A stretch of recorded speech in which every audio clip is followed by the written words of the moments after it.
Welcome back to the deep dive. Today, we are putting on our most rigorous clinical hats, really moving past the general concepts of human anatomy.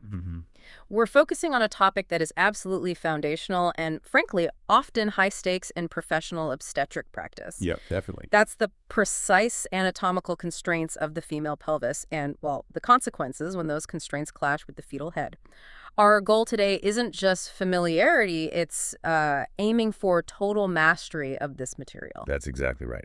Our mission today is a true deep dive. We're looking into the definition, the anatomical variations, diagnosis, and the really nuanced management of contracted pelvis and its clinical manifestation, cephalopelvic disproportion, or CPD. CPD, right. And we're drawing solely from this highly specialized source material.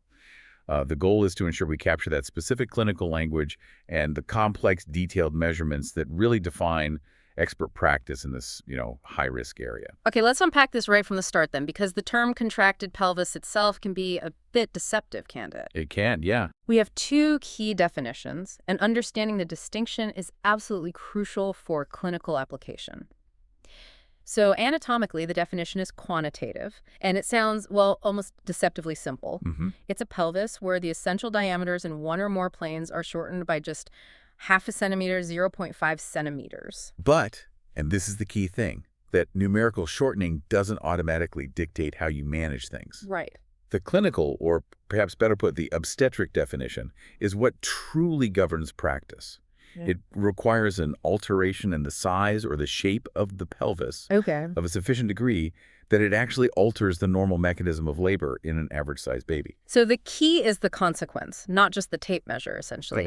We're talking about a spectrum of difficulty here, where the outcome can range from, say, the head managing to pass through, but only by employing a complicated, abnormal mechanism. Yes. All the way to, in really severe cases, absolute obstruction of labor. Right. So the obstetric definition emphasizes that dynamic function over just the static anatomy. Got it.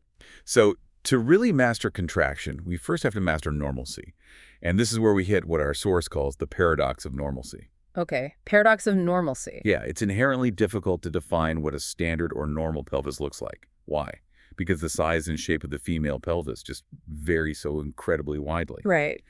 And this variation is driven by all sorts of morphological factors: developmental history, sexual characteristics, racial differences, even evolutionary pressures. Yet we need some kind of framework for clinical work, so we categorize them. We do. Our sources identify four sort of parent types, based primarily on the shape of the pelvic inlet. These types are really the geometric foundation for understanding predisposition to difficult labor and the specific mechanisms the fetus might have to employ. Okay, let's list them. What are the four? Right, the four parent types, along with their approximate prevalence, are first, the gynecoid pelvis. This is the typically female shape, characterized by a round inlet. It accounts for about 50% of pelves. This is really our ideal reference point. The classic female pelvis. Exactly. Second, the anthropoid pelvis. This one has an anteroposteriorly oval inlet, meaning it's longer front to back. It accounts for about 25%. Okay. Third, the android pelvis. Now, this one has a geometrically challenging triangular inlet shape. It's found in about 20% of women, and it's often associated with difficulties. The male type, sometimes called that? Sometimes, yeah, reflecting that narrower, more angular shape. And finally, the platypelloid pelvis. This one has a transversely oval inlet, wider, side-to-side, flatter front to back. It's the rarest, only about 5%. Now, here's where it gets really detailed, isn't it? Because pure forms are apparently rare. That's right. The vast majority of pelves are actually intermediate forms. So clinicians need a really specific naming system, a nomenclature. Absolutely critical detail. Intermediate forms are the rule. You might see a gynandroid or an androgynecoid type, and the nomenclature follows a crucial rule you absolutely have to know. Okay, what's the rule? The first part of the term relates to the features of the posterior segment of the pelvis, the back half. Right. And the second part relates to the features of the anterior segment, the front half. Okay, so give me an example. Gynandroid. Okay, so a gynandroid pelvis has the favorable, rounded posterior features of a gynecoid pelvis, That half. but the narrower, more triangular anterior features of an android pelvis. Not so good front half. Exactly. And the sources indicate that almost all combinations are theoretically possible, which results in up to 14 distinct intermediate types. The only exception is anthropoid with platypelloid. Their primary axis directions are just fundamentally opposed, so that combo doesn't really happen. 14 types. So we're not just scanning for size reduction, we are analyzing sheep failure. That's the core message. The sources stress that a pelvis deviating from the typically female gynecoid shape isn't automatically contracted, right? But if it is associated with even slight contraction, that deviation carries a much more serious consequence. It's the unfavorable geometry, basically amplifying the problem of reduced size. Makes sense. Shape matters. Hashtag 1.1 anatomical features and obstetric outcomes. Okay, let's break down the precise anatomical signatures and the resulting obstetric outcomes for each of those 4 parent types, because these are the mechanical constraints the fetus has to overcome. Let's start with the ideal, gynecoid. What are the key features that define why labor is usually successful here? Okay, the gynecoid pelvis. It boasts that lovely round inlet with spacious, almost equal anterior and posterior segments. The sacrum is well curved and inclined backwards, featuring a sacral angle greater than 90 degrees. Plenty of room. Plenty of room. The sacroiliac notch, that's the space posteriorly, is wide and shallow. The side walls are straight or even slightly divergent, which maximizes the mid-pelvic space. And crucially, the subpubic angle is wide, about 85 degrees. So the obstetric outcome? Highly favorable. Engagement typically occurs using the widest available space, which is usually the transverse or oblique diameter. This leads to easy anterior rotation and descent. It's the path of least resistance. Okay. Next, the anthropoid. The long anteroposteriorly oval one. Right. Here, the defining feature is length. Both the anterior and posterior segments are increased, though the transverse width is reduced. So the whole pelvis is long and narrow. Got it. The sacrum is also long, narrow, and inclined posteriorly. The pubic arch is long and curved, and the sacroiliac notch is very wide and shallow. The key difference in labor is the mechanism. Engagement uses the anteroposterior diameter because that's the longest dimension. So the head comes in front to back or back to front? Exactly. This makes direct occipito-anterior, or importantly, direct occipito-posterior positions common.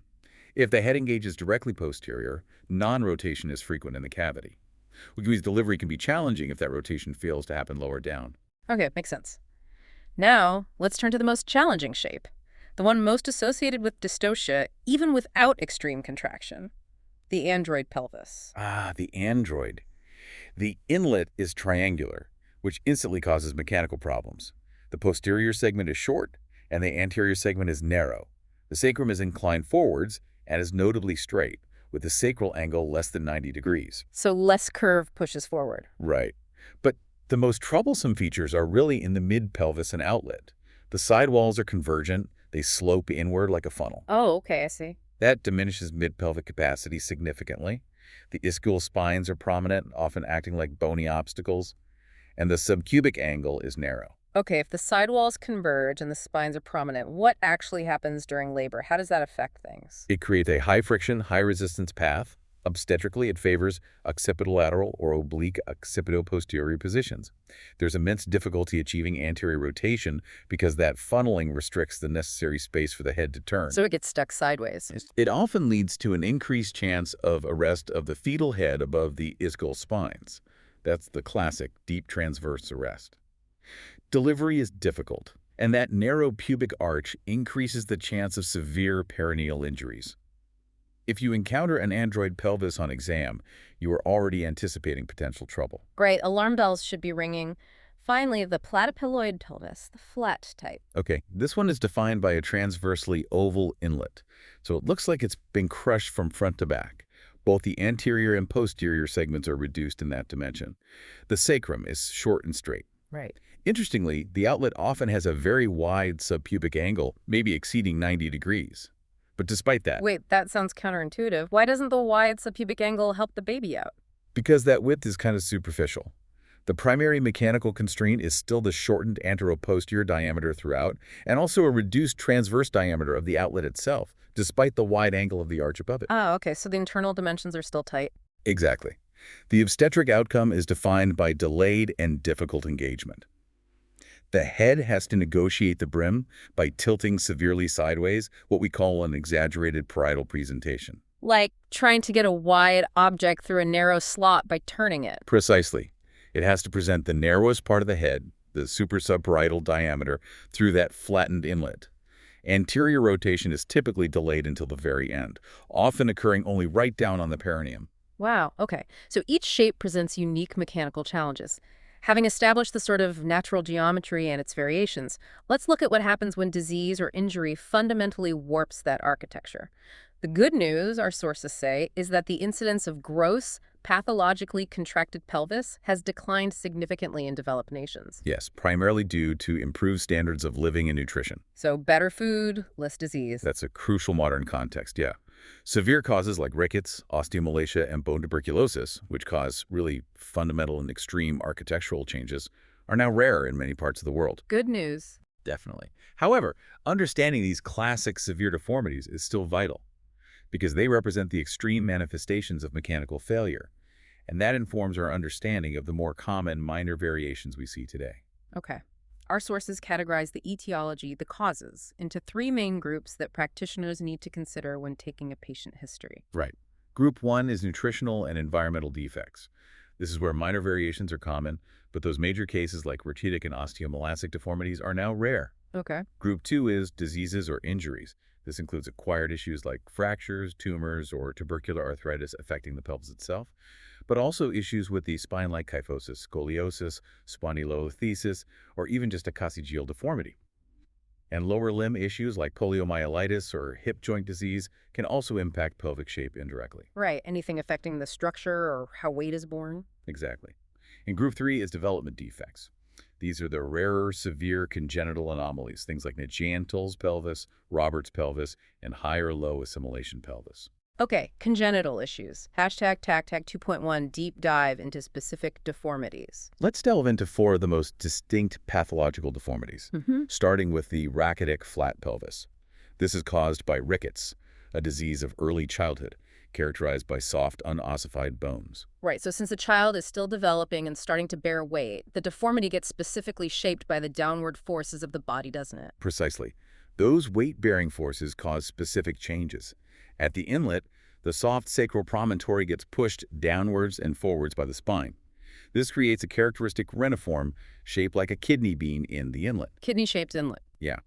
This action results in a marked shortening of the anteroposterior diameter, the front-to-back measurement. Though, interestingly, the transverse diameter often compensates and increases. So short front to back, maybe wider side to side at the top? Correct. Then, in the cavity, the sacrum itself becomes flat and tilted backwards, sometimes featuring a sharp angulation down at the tetracoccygeal joint. And the outlet responds differently because of posture, right? Sitting versus standing. Exactly. When a child sits, their body weight is transmitted through the ischium, the sitting bones. In a rachitic child, this results in a spreading action, causing a widening of the transverse diameter of the outlet and the pubic arch. So the signature of the rachitic pelvis is this unique combination: shortened AP inlet, but a widened transverse outlet. That's the classic picture, yes. Okay. Now contrast that mechanical pressure from childhood with the osteomalacic pelvis. Right. Osteomalacia is different because it affects women after they've reached maturity. It's caused by extreme deficiency of calcium and vitamin D, often linked to lack of sun exposure, too. The bones soften, but the body mechanics acting on them are different from childhood rickets. So what happens here? Here, the promontory is pushed downwards and forwards, similar to rickets. But crucially, the lateral pelvic walls are pushed inwards by the pressure from the heads of the femurs, from the legs pushing in. Ah, okay, inward pressure from the sides. Yes. And this causes the anterior wall, the pubic bones, to form a distinct beak shape at the front. This gives the inlet a unique, severely obstructive triradiate shape. Triradiate, like three-rayed. Exactly, like a three-pronged shape, almost like a clover leaf. It's severely distorted. That sounds geometrically impossible for a fetal head to navigate. It pretty much is. The ischial tuberosities also approximate. They get closer together. The sacrum shortens, and the coccyx is pushed severely forward. Given this severe, complex distortion across all 3 planes, the outcome is pretty definitive. Which is? Vaginal delivery is highly unlikely, usually impossible. Elective cesarean section is the ideal and safest method of delivery for an osteomalacic pelvis. Right, no trial labor there. Okay, next, the kyphotic pelvis. This is secondary to spinal deformity, often caused by tuberculosis or severe rickets affecting the vertebral column itself. Correct. The severe anterior curvature of the spine, the kyphosis or hunchback, forces profound pelvic changes. The sacrum tilts backwards in the upper part and forwards in the lower part, making it narrow and straight overall. So it loses its normal curve. It does. And the defining architectural feature is extreme funneling. The pelvis becomes much narrower towards the outlet. Also, the shortening of the spine means the distance between the xephosternum, the bottom of the breastbone, and the symphysis pubis is reduced. This often leads to a visible, pendulous abdomen during pregnancy as the uterus falls forward. And what about the paradoxical internal geometry you mentioned? Yes. In a kyphotic pelvis, the anteroposterior diameter of the inlet is actually often increased. Increased. Why? Because the sacrum pulls back slightly at the top due to the spinal curve above it. But this action essentially shunts the problem downwards. The anteroposterior diameter of the outlet becomes severely diminished. So wide at the top, narrow at the bottom, the funnel? Exactly. The subpubic angle is also narrow, completing that funnel shape. Malpresentation is common. Because of this extreme funneling and often poor formation of the lower uterine segment, cesarean section is ideal. Sometimes it even requires the classical operation, a vertical incision on the uterus, to safely extract the baby from high up. Wow. Okay, finally, let's touch on the rare asymmetrical deformities. Right. These are often failures in development on one side. Naegeli's pelvis is extremely rare. It involves the arrested development of one ala, or wing, of the sacrum. Just one side didn't form properly? Correct. This results in severe oblique contraction across all levels, but it's usually worst at the outlet. The iliopectineal line on the affected side is nearly straight, kind of pulling the pelvis inwards and tilting it. The resulting geometry is a severely constricted, tilted passage. Mandates cesarean section. No safe way through. And the even rarer, purely transversely contracted Robert's pelvis. Robert's pelvis involves the absence of both alae of the sacrum, and the sacrum is often fused rigidly to the innominate bones on both sides. This results in severe transverse contractions, narrow side to side, again, due to the complete failure of functional architecture. Or section. Absolutely required, cesarean section. And we should also quickly mention the scoliotic pelvis, caused by lateral spinal curvature or scoliosis involving the lumbar region. Yes. The scoliosis pushes the acetabulum, the hip socket, inwards on the weight-bearing side. This results in oblique asymmetry and contraction of one of the oblique diameters of the pelvis. This mechanical constriction, again, makes the passage unsafe. So, cesarean section again. Cesarean section is the only method that offers a reliably safe outcome for both mother and fetus in that situation. Okay, before we discuss the really specialized mechanisms, let's quickly establish the generally contracted pelvis. This is distinct from those shapes we just discussed. How so? Because here, the shape remains normal, typically gynecoid, but all the diameters inlet, cavity, and outlet are uniformly shortened. They're all just proportionally smaller. So it's not a shape problem, it's a size problem throughout. Exactly. Which means difficulty is encountered consistently, right from the moment the head attempts to enter the brim, all the way through to delivery. Okay, and this contrasts sharply with, say, the flat pelvis we discussed earlier, where the main difficulty is almost purely negotiating the inlet, right? Correct. With a classic flat pelvis, once the head gets past that tight brim, the mid-pelvis and outlet are usually adequately sized afterward. Hashtag tagged 3.1 mechanism of labor in flat pelvis for text presentation. Okay, so if the flat pelvis is defined by a severely shortened anteroposterior diameter at the inlet, what are the highly specialized sequential steps the fetal head has to take to actually negotiate that tight spot? It sounds complex. It is complex, and it demonstrates the head's amazing ability to adapt. Our sources list 5 essential steps in this negotiation. 5 steps. First, engagement occurs with the sagittal suture, the line between the baby's parietal bones placed, counterintuitively, in the wide transverse diameter of the inlet. Sideways. Second, the head remains deflexed, slightly looking up, and engagement is noticeably delayed as it sort of searches for the path of least resistance. Okay. Third, if the anteroposterior diameter is just too short, the mechanism involves a really dramatic positional shift known as lateralization of the occiput. Lateralization of the occiput? What's that? The occiput, the back of the baby's head, is actively mobilized over to the same side to occupy the sacral bay. That's the widest available space posteriorly next to the sacrum. This maneuver allows the wide biparietal diameter, which is 9.5 centimeters, the widest part of the head, to be positioned within the sacrocaudaloid diameter, which is also about 9.5 centimeters, or maybe slightly less, say 8.5 centimeters. Meanwhile, the narrower bithypalatal diameter across the temples is placed into the narrow conjugate, the short front-to-back diameter. Wow.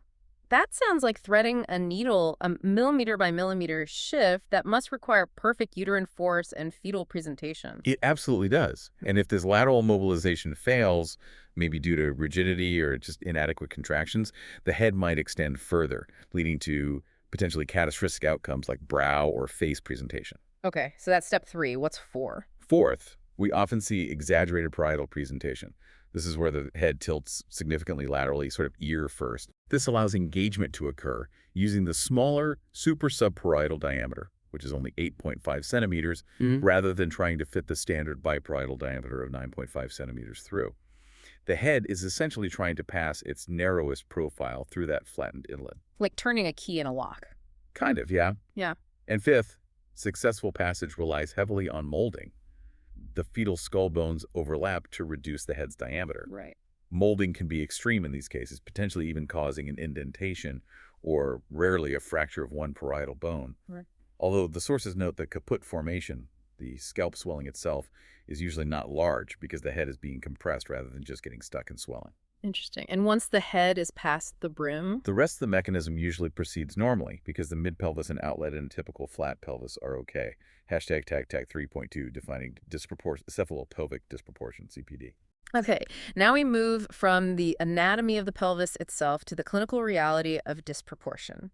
This is defined simply as a disturbance in the normal proportion between the size of the fetus and the size of the pelvis. And when we focus specifically on the head versus the pelvis, we call it cephalopelvic disproportion, or CPD. Yeah. And the beauty of the CPD concept is that it acknowledges the variables involved. Disproportion isn't always about the pelvis. It can result from a small pelvis with an average baby, sure. Right. But it can also be a perfectly normal pelvis with a particularly big baby, like we see sometimes with hydrocephalus or fetal macrosomia. Or just a genetically large baby. Or just a large baby, yeah. Or, perhaps the most common scenario, a combination of both factors. Right. And this reinforces a really critical clinical insight. The fetal head itself is truly the best pelvimeter. Assessing the dynamic interaction, the CPD, is ultimately more logical and practical than concentrating entirely on static pelvic measurements alone. The trial by labor idea, essentially. But we still need some guidelines, some numbers to flag potential problems. So we rely on specific numerical thresholds, clinical red flags, to define contraction at the different pelvic planes. Let's list those precise thresholds for contraction at the inlet. Okay, you absolutely need to memorize these 3 key tripwires for pelvic inlet contraction. The obstetric conjugate must be less than 10 centimeters. Less than 10 centimeters AP. Number 2. Or the greatest transverse diameter must be less than 12 centimeters. Less than 12 centimeters wide. Number 3. Or the diagonal conjugate, the one we can estimate clinically, must be less than 11 centimeters. Any one of those flags, inlet contraction. Okay, one of those 3. And if the head gets past the inlet, how do we define a contracted mid-pelvis? That seems harder to measure. It is harder to measure directly, so the mid-pelvis is defined based on a critical sum of 2 measurements. Contracted mid-pelvis diagnosed if the sum of the interischial spinous diameter, Distance between the spines. plus the sagittal diameter of the midplane, Room behind the spines. is 13.0 centimeters or below. 13 centimeters or less for the sum. Right. The normal sum for an adequate mid-pelvis is around 15.0 centimeters, typically 10 centimeters for the interischial spinous, plus 5 centimeters for the posterior sagittal. So that 13.0 centimeter sum is your red flag marker for potential mid-pelvic failure. Got it. Finally, the outlet contraction. Contracted outlet is suspected when the interischial tuberous diameter, the distance between the sitting bones, is 8 centimeters or less. 8 centimeters or less between the tuberosities. Yeah. But it's vital to remember, as our source emphasizes, that isolated outlet contraction is very rare. It's usually associated with mid-pelvic contraction, especially in those android or funneling type pelves we talked about. Okay. Outlet disproportion might not cause a prolonged dystocia in the same way inlet problems do, but it is a major factor in causing severe perineal tears because the fetal head gets pushed backward as it tries to squeeze past that narrow outlet arch. Pushes back into the perineum instead of straight out. Right. Makes sense. So while severe gross contraction is less common today, the professional challenge remains identifying fetopelvic disproportion, whether it's minor or major. And diagnosis is really a synthesis of different pieces of information: history, physical examination, and objective measurements. Hashtag 4.1 clinical assessment, past history, and physical examination. Okay, let's start with the patient's past history. What are we digging for there? We're looking for any trauma or disease that could have warped the bony architecture. So a prior pelvic fracture is a big one, a history of childhood rickets or adult osteomalacia, any tuberculosis that affected the pelvic joints or the spine, and poliomyelitis, which could cause asymmetry or muscle weakness affecting posture and pelvic tilt. These conditions really lay the foundation for a high-risk diagnosis. Okay. Then there's the obstetrical history, which is obviously key. Hugely important. A previous, uncomplicated, safe vaginal delivery of an average-sized baby. Well, that reasonably excludes significant pelvic contraction. It's a good sign. The pelvis has proven itself, so to speak. Exactly. Conversely, a history of prolonged, tedious labor or a difficult instrumental delivery forceps or vacuum, or, worst case, a vaginal delivery that resulted in fetal death or neurological injury. That is highly suggestive of underlying contraction. Makes sense. Moving to the physical exam itself, what are the external signs, the non-pelvic stigmata we might see? Stature is a starting indicator. A woman less than 5 feet tall or about 150 centimeters should raise suspicion. Though, as the source notes, inadequate pelves can certainly occur in taller women too, so it's not definitive. Just a clue. Just a clue. We also look for obvious congenital or acquired deformities, abnormalities of the pelvic bones themselves, the hip joints, or the spine. Things like scoliosis or kyphosis we discussed. Right. And then there's this fascinating convergence of symptoms the source calls the dystocia dystrophia syndrome. This sounds like it paints a whole clinical picture of a high-risk patient. It really does. It's a remarkable convergence of factors. It's characterized by a stocky build, maybe a bull neck, broad shoulders, and short thighs. The patient is often obese, may have a male pattern of hair distribution, and usually has a history of subfertility, maybe painful periods, dysmenorrhea, or irregular periods, oligomenorrhea. Okay, and how does this relate to the pelvis and labor? These women often possess the problematic android pelvis.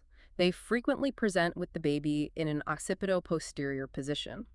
During labor, they commonly experience uterine inertia, poor contractions, leading to that deep transverse arrest or outlet dystocia we talked about.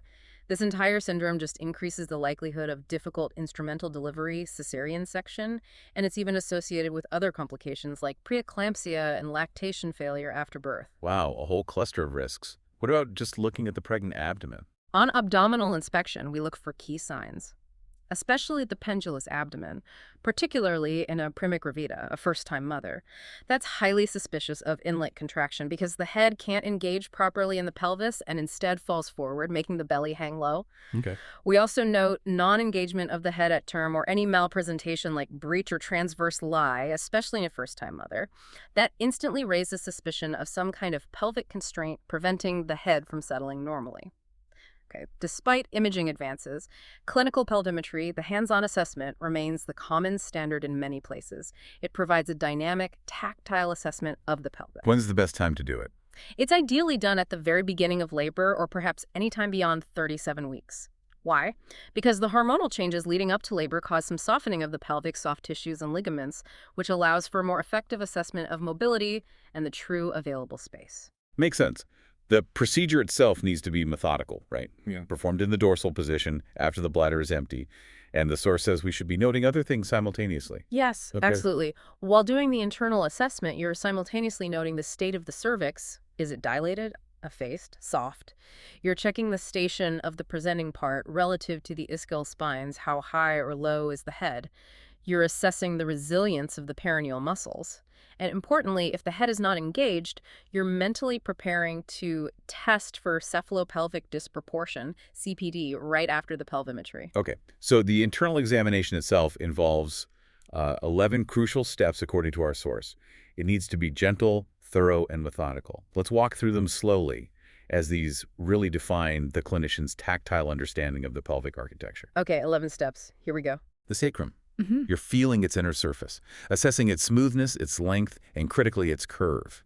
Is it well curved backwards, or is it straight or even angled forward? Can you actually reach the sacral promontory, the top ridge? If you can easily reach it, it suggests the AP diameter might be short. Okay. Step 2. 2. The sacrosciatic notch. This is that crucial space on either side of the sacrum, posteriorly. It should feel wide enough to easily accommodate two examining fingers, placed flat over the sacrospinous ligament. Its width tells you about the capacity of the posterior segment of the pelvis. 2 fingers wide. Got it. 3. 3. The ischial spines. You're assessing their prominence. Do they feel sharp and jutting inwards? Prominent spines encroach significantly on the mid-pelvic space, and that's a key feature of the android pelvis. Okay. 4. 4. The iliopectineal lines. These are the rims running along the front part of the pelvic brim. You're feeling for any sharp angulation or beaking that suggests a narrow forepelvis, another critical android feature. 5. The side walls. This is vital for mid-pelvic capacity. You run your fingers along the sides of the pelvis. Are they parallel or even divergent, spreading out, as they should be? Or do they feel like they're converging, sloping inwards toward the outlet, signaling that funneling shape?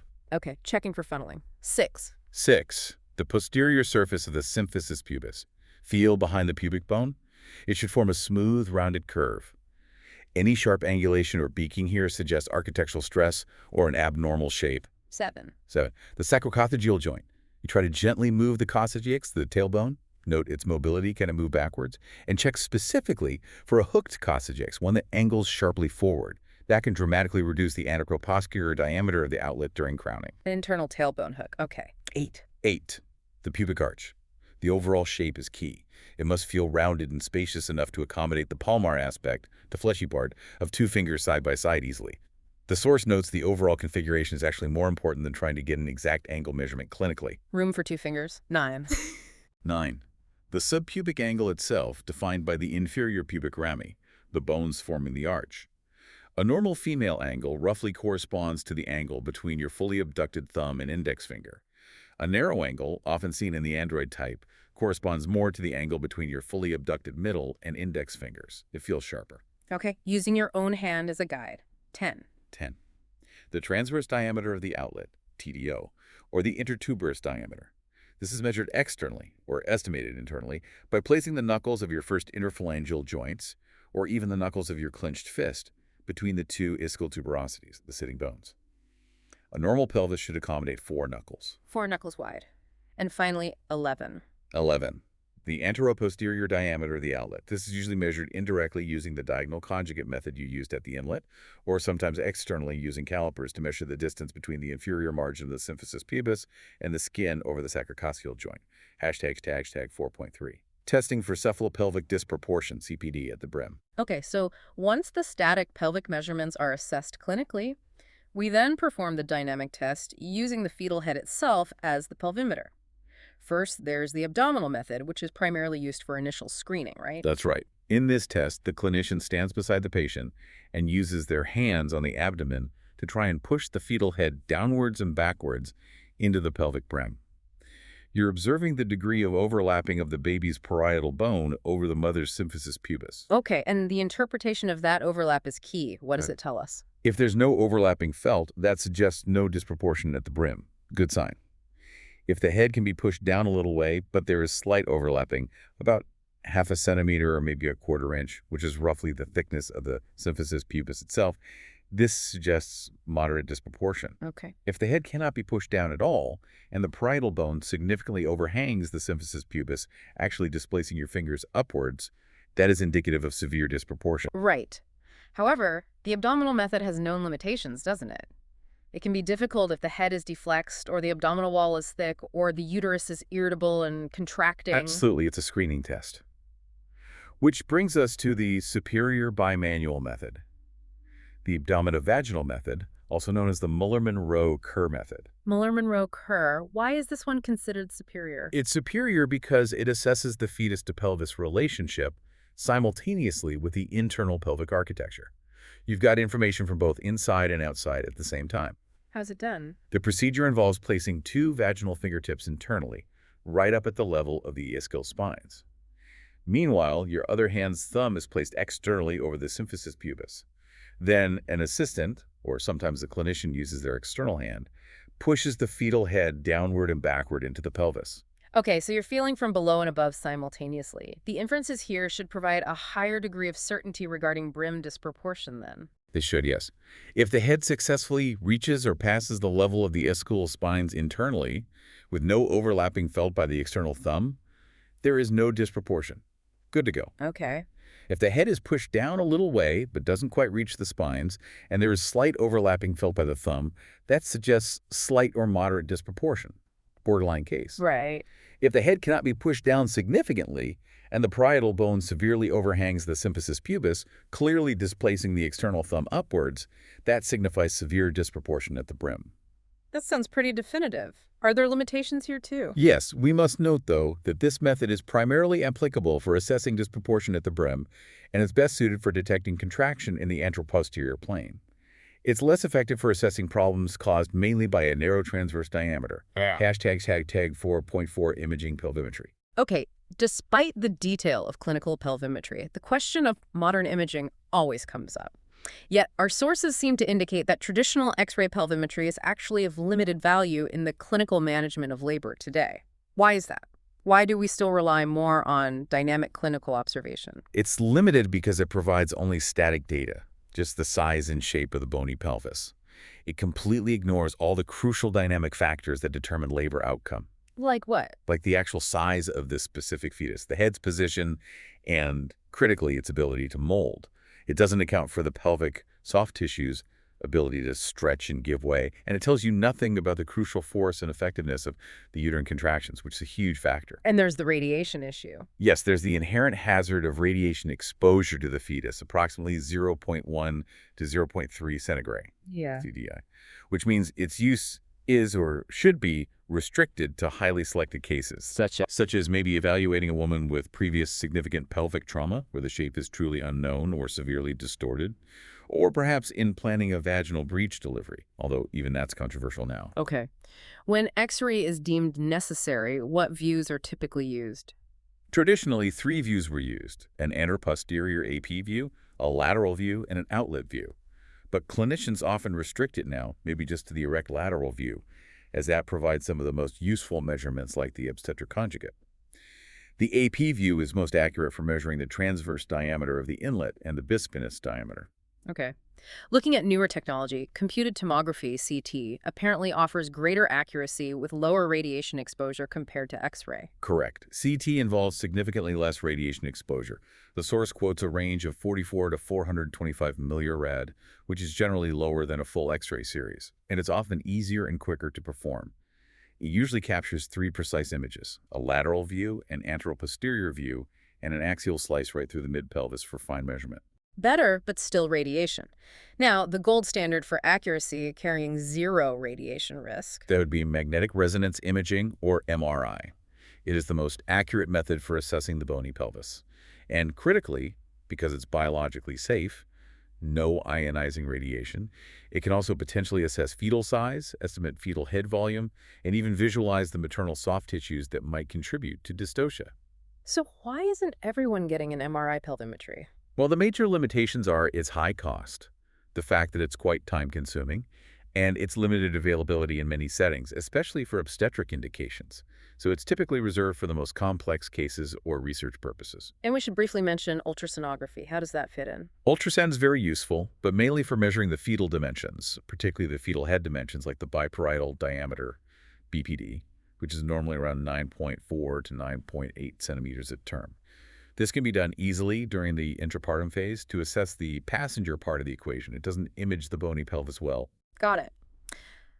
Okay, to conclude the diagnosis section, let's just quickly revisit the specific degrees of disproportion defined at the brim.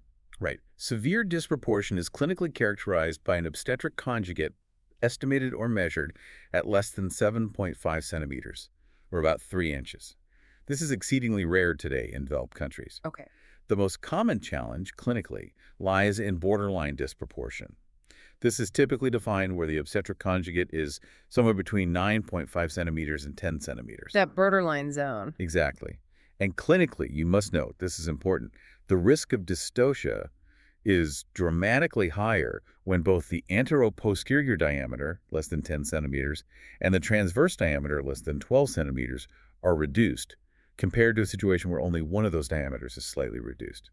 Combined reduction is much worse. Makes sense. Less room all around. So a contracted pelvis, particularly at the inlet, affects more than just the final stage of labor itself. What are some of the specific risks during the prenatal period, during the pregnancy? Yeah, that's a good point. During pregnancy, we see an increased chance of something called incarceration of a retroverted gravid uterus, especially if the pelvis is also flat. The uterus gets trapped in the pelvis early on. Ouch. We also see the pendulous abdomen we noted earlier, especially in women who've had previous children and have lax abdominal walls. But perhaps most significantly from a labor perspective, a contracted inlet can lead to a 3- to 4-fold increase in malpresentations, things like breech presentation, transverse lie, and also unstable lie, where the baby keeps changing position. Why? Because the head simply cannot settle down properly into the brim. It can't engage, so it floats around. Exactly. Once labor begins, the consequences can trigger a really high-risk cascade of events. Okay, what does that cascade look like? Well, the lack of engagement means the forewaters, the amniotic fluid in front of the head, aren't well protected or sealed off by the head. Yeah. This leads to an increased incidence of early or premature rupture of the membranes. Right, PROM or PPROM. And subsequently, because the head isn't plugging the hole, there is an increased incidence of umbilical cord prolapse, which is an emergency. Definitely an emergency. Because the fit between the head and the pelvis is poor, cervical dilation is often slowed down. This leads to prolonged labor.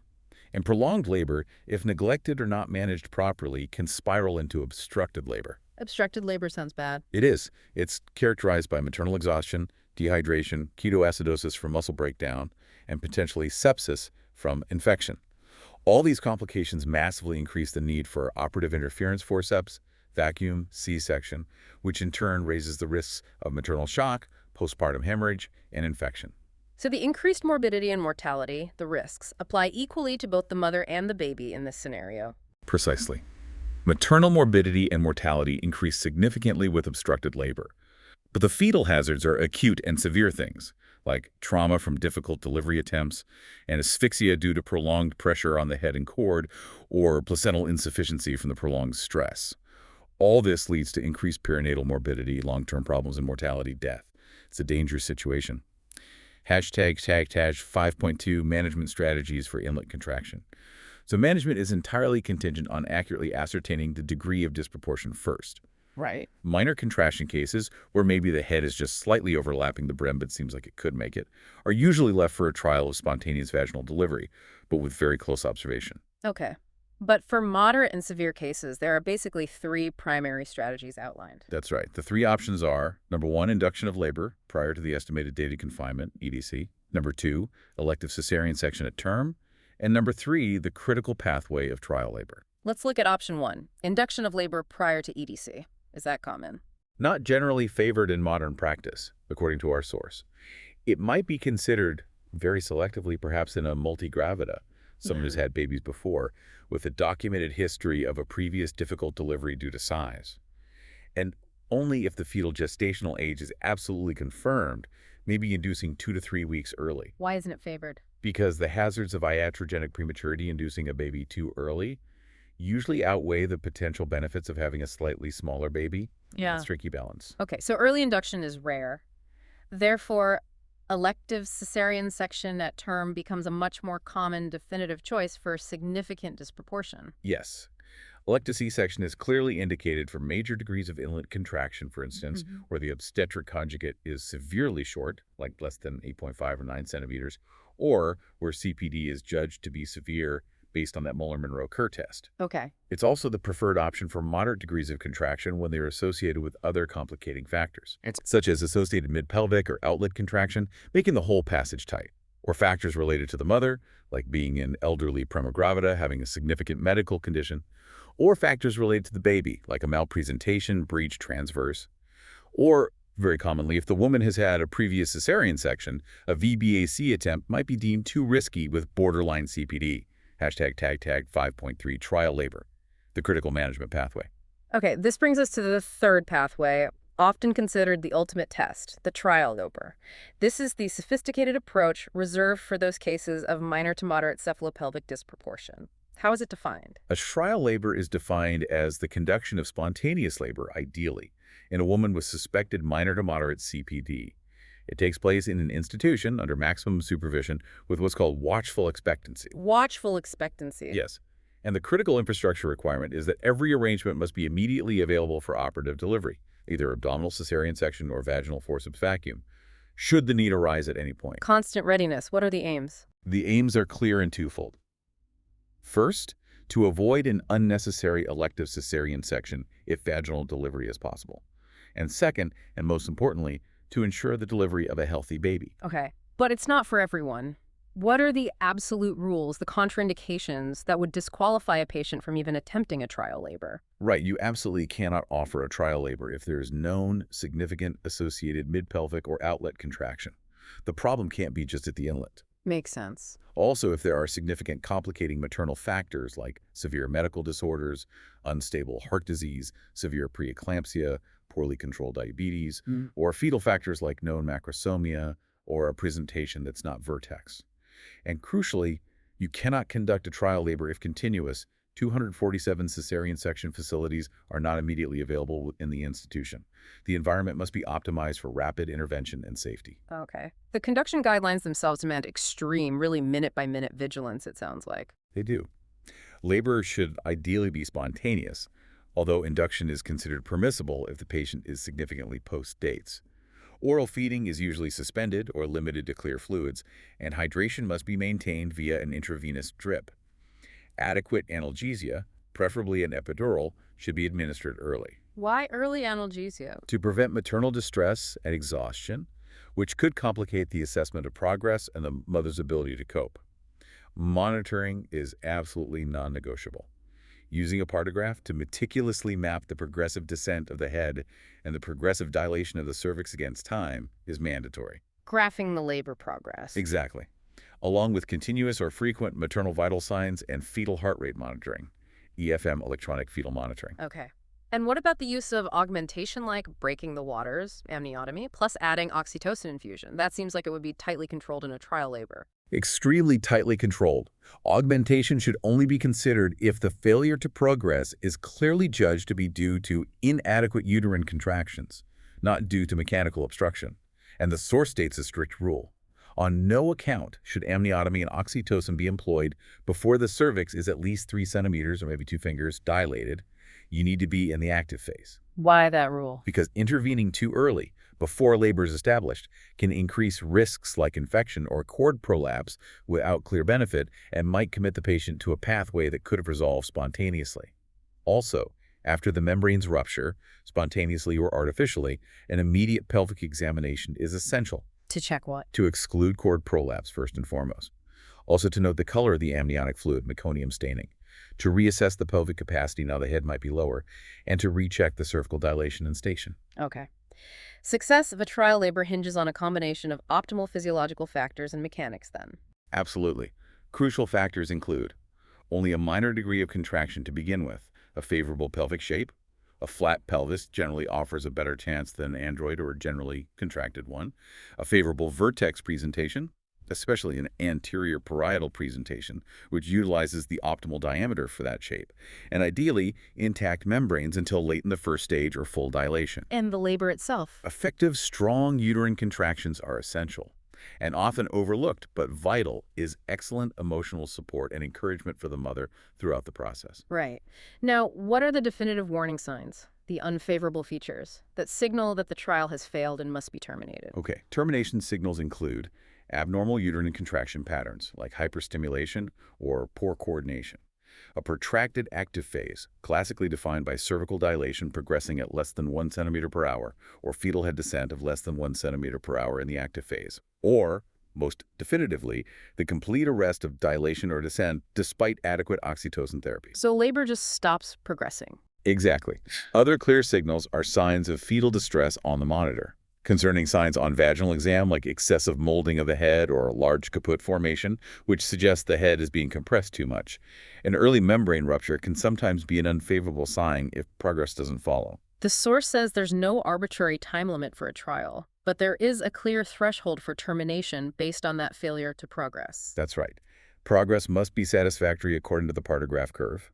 If there is arrest of descent or dilation for a reasonable period, typically defined as maybe 3 to 4 hours in the active phase, despite the administration of adequate uterine contractions, confirmed by monitoring or palpation, often augmented with oxytocin, then the trial is deemed failed, and labor is terminated by cesarean section. You don't wait indefinitely. Okay. The typical outcomes of a well-conducted trial labor are quite illuminating, apparently. What's the breakdown? According to the source material, about 30% of trial labors result in spontaneous vaginal delivery, perhaps with an episiotomy. Another 30% require assistance via forceps or vacuum extraction. Oh. But importantly, difficult or high forceps delivery must be strictly avoided in this context. If it looks that difficult, C-section is safer. Okay, 30% spontaneous, 30% assisted. Which leaves the remaining 40% resulting in cesarean section. Often the decision for C-section is made due to uterine inertia, failure to progress, or fetal distress, sometimes even before full dilation is reached. So 60% achieve vaginal birth, 40% C-section in this group. What defines a successful trial? A successful trial means a healthy baby born vaginally with the mother also in good condition. This is great because it generally eliminates concerns about pelvic adequacy for future pregnancies. Right. The primary advantage, then, is clearly eliminating those unnecessary elective cesarean sections and ensuring potentially easier future obstetrics. But the drawbacks highlight the risks inherent in the process, don't they? They do. The disadvantages include a proven, though hopefully small, risk of increased perinatal morbidity and mortality if the trial is prolonged or ends in a difficult traumatic delivery. There is definitely increased maternal morbidity associated with a longer labor that might end in surgery anyway. Higher infection risk, more blood loss. And not to be overlooked is the potential for increased psychological morbidity if the trial labor experience is stressful or ends traumatically in an unplanned emergency surgical intervention. It can be tough on the patient. Okay, moving down to the lower parts of the pelvis, we typically consider mid-pelvic and outlet issues jointly in terms of management. Why is that? Primarily because isolated outlet contraction without some degree of mid-pelvic contraction is quite rare. And the clinical challenges posed by constriction in these two regions often overlap significantly, especially with those funnel-shaped pelves. Okay, so disproportion at the outlet is defined clinically when the widest presenting plane of the fetal head, usually the biparietal suboccipitobregmatic plane after flexion and rotation, fails to pass through the critical dimensions of the outlet, namely the bispinous diameter and the anteroposterior diameter of the outlet. Exactly. And crucially, unlike inlet disproportion, which you can suspect early, the clinical diagnosis of outlet disproportion can often only be definitively made after the head has already descended sufficiently deep into the pelvis, usually in the second stage of labor. Right, you have to wait for the head to get down there to see if it fits. How is it managed then? Management depends heavily on the perceived geometry and the progress. If both the transverse, bispinous, and anteroposterior diameters of the mid-pelvic plane are clearly contracted, for instance in a clinically obvious funnel pelvis, then elective cesarean section might be the method of choice from the outset, or certainly if labor arrests high up because the head will inevitably get stuck lower down. Okay. However, minor contractions in this region, especially if they're associated with a baby that seems capable of good molding, are often allowed to progress into the second stage. Yes, in uncomplicated minor contraction cases, vaginal delivery is often allowed under close supervision. We rely heavily on fetal head molding, the head's ability to adapt its shape, and also the phenomenon of give way of the pelvic joints, particularly the symphysis pubis and sacroiliac joints, to allow passage. Okay. And if delivery occurs vaginally, assistance is often needed. Delivery is often accomplished using forceps or ventus, vacuum. But, and this is critical, this must usually be accompanied by a deep episiotomy, especially if the pubic arch is assessed as being narrow. Why the deep episiotomy specifically for outlet issues? Because with a narrow pubic arch, the head cannot easily fit underneath it. Instead, it gets pushed backward posteriorly, putting immense pressure on the perineum. The deep episiotomy provides the necessary room posteriorly to prevent severe, uncontrolled tearing down towards the rectum as the head is delivered. Okay, create space backwards. Now, the clear trigger for intervention for abandoning vaginal delivery attempts in the lower pelvis is the diagnosis of an arrest disorder in the second stage. Correct. If the patient has reached the active second stage of labor, pushing, and there is no further descent to the fetal head after a reasonable period of effective pushing, say 1 to 2 hours, depending on parity and epidural use, then arrest of descent is diagnosed. And the management. Given the significant risk of fetal and maternal trauma from trying to pull a truly impacted head through a contracted mid-pelvis or outlet, cesarean delivery becomes the mandatory and safer option at that point to prevent irreversible damage. You don't persist with difficult, potentially damaging instrumental attempts. Okay. Finally, the source material makes a point to address the difficult clinical reality often faced in lower resource settings or developing countries, where patients might present very late in labor, sometimes already obstructed and exhausted. Yes, this is a critical consideration.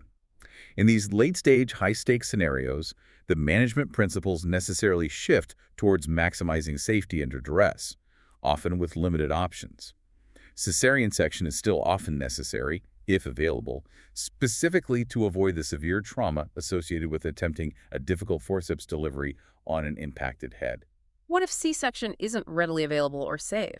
Other options, depending heavily on the facility and the clinician's expertise, might include forceps or vacuum extraction, but only if assessed as likely to be straightforward, always combined with that deep episiotomy. In some settings with severe pelvic contraction where C-section isn't possible, symphysiotomy might be considered. Symphysiotomy, what's that? That's an operation to actually cut the fibrocartilage of the symphysis pubis, the joint at the front of the pelvis. This allows the pelvis to spring open by a few crucial centimeters, hopefully enough to allow delivery, usually followed immediately by ventas or forceps extraction. It carries risks but can be life-saving in specific dire circumstances. And tragically, if the fetus is sadly already confirmed dead upon arrival or dies during the obstructed labor, then craniotomy, an operation to reduce the size of the fetal head, is the appropriate procedure to deliver the baby and save the mother from the severe risks of prolonged obstruction, like uterine rupture or fistula formation. #tag outro. Well, this deep dive has certainly provided, I think, a master-level analysis. We've synthesized the critical knowledge, starting from understanding the subtle but crucial geometric differences between those four parent pelvic types. Gynecoid, android, anthropoid, platypelloid. And their specific obstetric outcomes. We've detailed the complex anatomical failures caused by conditions like rickets and osteomalacia, even if they are rarer now. And we've really stressed that crucial distinction between just static anatomical contraction and measurement and the dynamic clinical reality of cephalopelvic disproportion, CPD.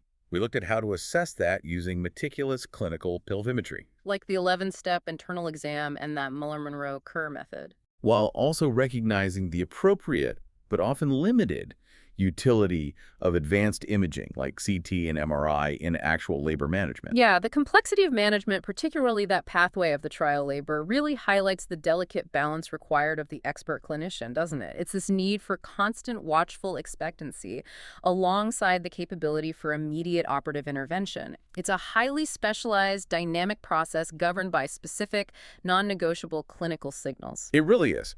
And here is, perhaps, the fascinating ultimate synthesis of all this knowledge we've covered.